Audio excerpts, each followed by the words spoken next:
안녕하세요. 한의사 이경입니다. 저는 비만만이 아니라 다른 질환들을 치료할 때도 식이지도를 중요하게 생각합니다.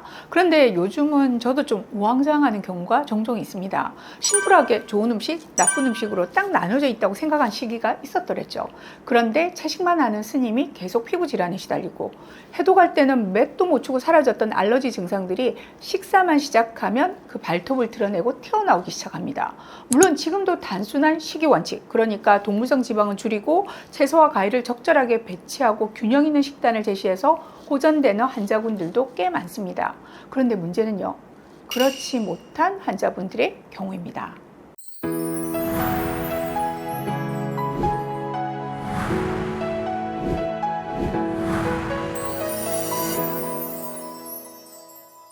야심차게 그동안 경험들로 자신있게 치료 계획을 세우고 시작했는데 의외의 난관에 부딪힐 경우 저도 고민이 많아지죠. 자, 아직도 공부가 모자라는구나 하는 자괴감도 들고요. 다시 원점으로 돌아가 보죠. 우리가 입으로 먹는 음식은 독이 되기도 하고 약이 되기도 합니다. 당연한 것이 많은 수의 약재들이 식재료가 되는 자연물에서 채취해내죠. 영양제야말로 그 뿌리가 같다고 볼 수 있고요. 물론 농도가 다르다고 할 수 있지만 대신 음식은 매일매일 먹는 거잖아요. 그래서 음식도 약입니다. 특히나 저근육형 비만이나 악액질 환자들에게는 음식이 보약 이상이죠. 문제는 각자의 영양 상태가 모두 다르다는 점입니다. 고지혈증 환자의 경우도 지방 섭취가 과다한 사람도 있겠지만 의외로 지방 섭취는 그다지 하지 않는데 당분의 섭취가 과다하거나 단백질의 섭취가 부족해져서 나타나기도 합니다. 지방을 대사시키는 비타민, 미네랄의 섭취가 현저하게 떨어지는 경우도 있겠고요. 그럼 이런 각각의 상태에 따라 권장 식단이 달라져야 하고 마찬가지로 영양제 선택도 달라져야겠군요. 옆집 이웃이 먹고 좋아졌다고 나도 똑같이 해서는 안 된다는 뜻입니다. 공부는 끊임없이 해야 해요. 저도 나름 해답을 찾았으니까요. 내게 보약이 되는 음식을 좀 더 과학적으로 그리고 구체적으로 확인할 수 있는 검사법 알려드릴까요? 바로 램 테스트라는 검사인데요. 그 전에 영상 보셨다고요? 감사한 분이신데요. 그런데 오늘 다시 설명드리는 이유는요.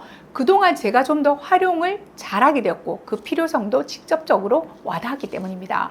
램 테스트는요. 림포사이트 액티베이션 메저먼트, 그러니까 면역세포 능력 분석이라고 해석할 수 있겠는데요. 100세 시대를 사는 현대인에게 면역은 정말 중요합니다. 그 중에서도 특히 이 검사를 가장 절실하게 받아들이시는 분들이라면 네, 암 한우분들이시겠는데요. 그런데 꼭 암만이 아니어도 면역체계가 가로사할 정도로 신체 내적으로 오염된 환경에 노출되어 있는 우리에게 면역 기능을 올리는 일은 정말 누구에게나 필수적이라고 할 수 있죠. 그런데 우리가 매일매일 먹는 음식 중에 내 면역계를 활성화시키는 음식도 있고요. 반대로 팍 떨어뜨리는 음식도 있다는 거죠. 자, 잠시만요. 그 정도에 이미 다 알고 계시다고요? 채소나 고단백 식품은 좋은 거고 지방과 당분은 나쁘다는 얘기시죠? 오늘은요, 이런 초급반의 얘기가 아닙니다. 잠시만 기다려주세요. 이 검사법을 듣고 나시면 음식에 대한 생각이 바뀌실 거예요. 먼저 대상자의 혈액을 채취해서 기본 면역력을 분석하고 여기에 여러 가지 음식 소재를 처리해서 다시 면역력을 분석합니다. 기본적인 면역력보다 상승하면 내게 맞는 음식, 필요한 음식이죠. 만약 기본 면역력을 떨어뜨리는 음식이라면 옆 사람에게는 좋다고 해도 내게는 독입니다. 그럼 어떤 결과들이 있는지 한번 보실까요? 이분의 경우는요, 몸에 좋다고 알려진 들깨, 서리태, 고등어가 모두 면역을 떨어뜨리고 있습니다. 건강 주스 재료로 알려진 케일, 생강비트를 이분이 매일매일 갈아서 마신다고 한다면 어떨까요? 이분은요, 암을 예방하기 위해 비싼 상황버섯을 드실 필요가 없습니다. 표고버섯이 훨씬 나으니까요. 이렇듯 잘 먹는 음식은 약이 됩니다. 단 정말 제대로 알고 잘 먹어야 하는 것이 전제입니다. 두 번째로 짚고 넘어갈 부분은요, 내게 독이 된 음식입니다. 우리는 정해진 프레임대로 좋은 음식, 나쁜 음식을 나누어 왔죠. 어느 정도는 맞습니다. 그런데 이렇게 OX식으로 이분법으로 구분해버리면 너무 많은 오류를 범하게 됩니다. 그래서 지금 말씀드릴 이 검사법을 저는 아주 감사하면서 활용하고 있죠. 자, 이런 환자분들한테 말이죠. 특별히 시기가 나쁜 건 아닌데도 만성적인 피부 질환에 시달리고 있는 분들, 채식주의자인 고혈압 환자, 그리고 정말 신경 써서 건강 관리를 잘해왔는데 내가 왜 암에 걸려야 하냐고 억울해 하시는 분들 또 있습니다. 해독을 하면 재반 증상이 거짓말까지 사라지는데요. 식사만 드시면 증상들이 스물스물 올라오는 분들 말이죠. 무슨 검사냐고요? 푸드 IgG 지연형 음식 알레르기 검사입니다. 자, 이 역시 벌써 소개된 적이 있습니다만 다시 소개할 만큼 좋은 검사법이라고 생각합니다. 우리 중에는요, 복숭아, 땅콩 알러지 등이 있어서 그 음식만 먹으면 어마어마한 고통을 겪게 되는 경우들이 간혹 있습니다. 자, 이런 경우는 사실 그다지 위험하지 않아요. 영화 속에서처럼 몰래 복숭아 털을 날리지 않는다면 말이죠.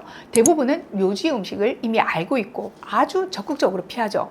그런데 정말 위험한 것은 지연형 알레르기 반응입니다.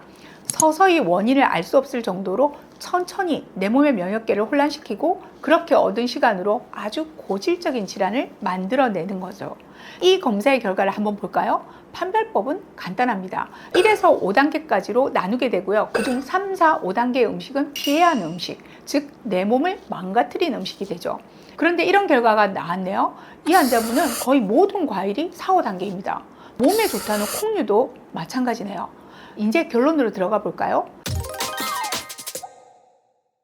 저도 한때는 약으로만 또는 침 치료로만 해결해 보려 했습니다.